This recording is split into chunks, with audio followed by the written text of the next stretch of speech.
Let's please welcome Grant Mulitz. Grant!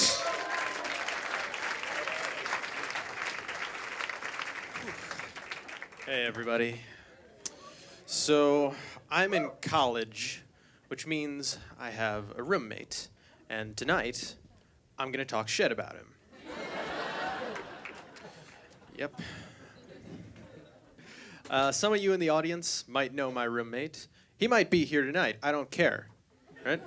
Fuck him.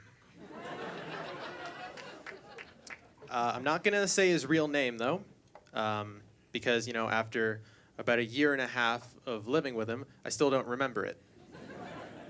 So, for convenience's sake, we're just going to call him Dr. Roommate. And he didn't have a medical license or anything like that. Something just made it okay for him to walk into the room when I didn't have clothes on.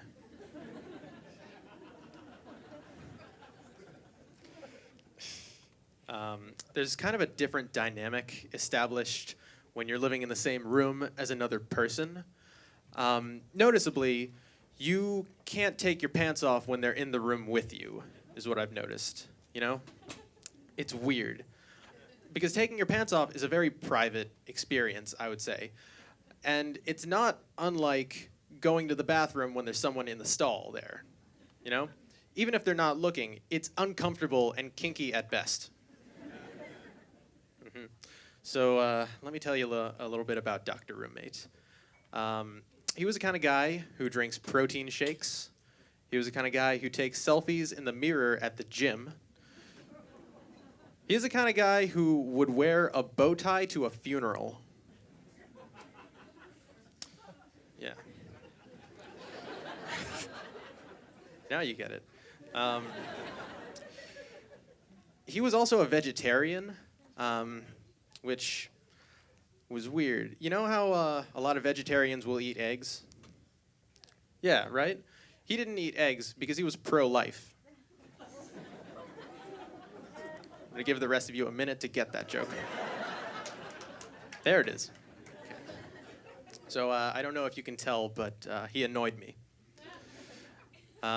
He would come home drunk at like 3 a.m. on a Monday. He would throw up routinely on our carpet. And let's see. What else would he do? Did you want me to prepare?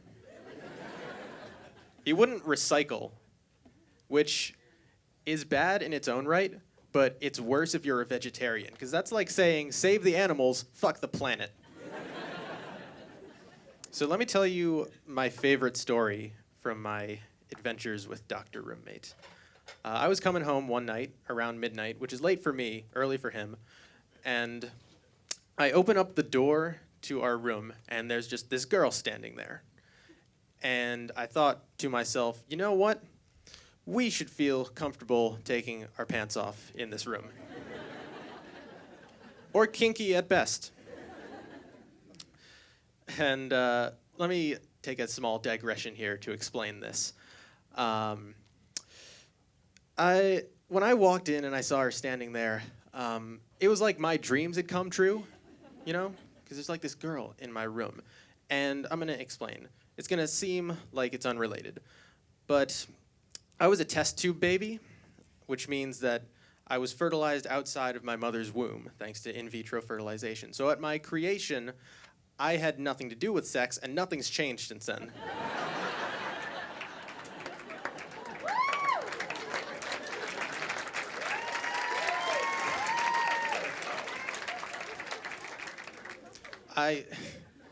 When you're a zygote, at least you have potential, is what I'm saying. Now, I have a lot of difficulty with dating because I've discovered that I have like this really strange fetish, and I'm just gonna say it.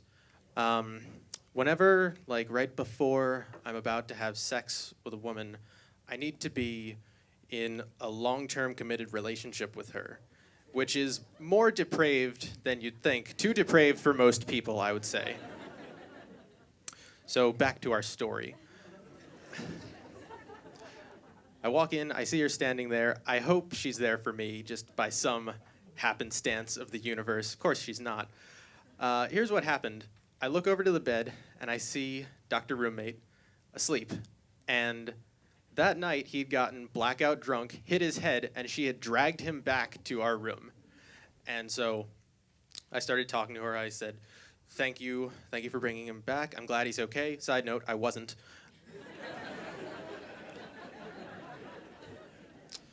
But, do you need help finding your way out? And she looked at me and she said, I'm not leaving. I'm just going to stay here. And I said, what? And then she climbed into my bed and went to sleep.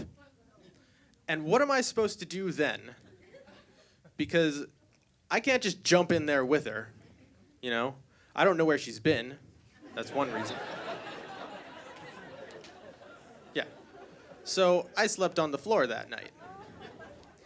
And basically my room then became a hostel. So I can imagine something like, thank you for staying at Chateau Grant's dorm. Your bed is my bed. If we can do anything for you at all, we can kick you out. So I slept on the floor that night, just next to them. So that's the end of the story. I want to say one thing about that story in total. You never want to talk shit about somebody who has access to all of your things. But in conclusion, fuck him. Thanks.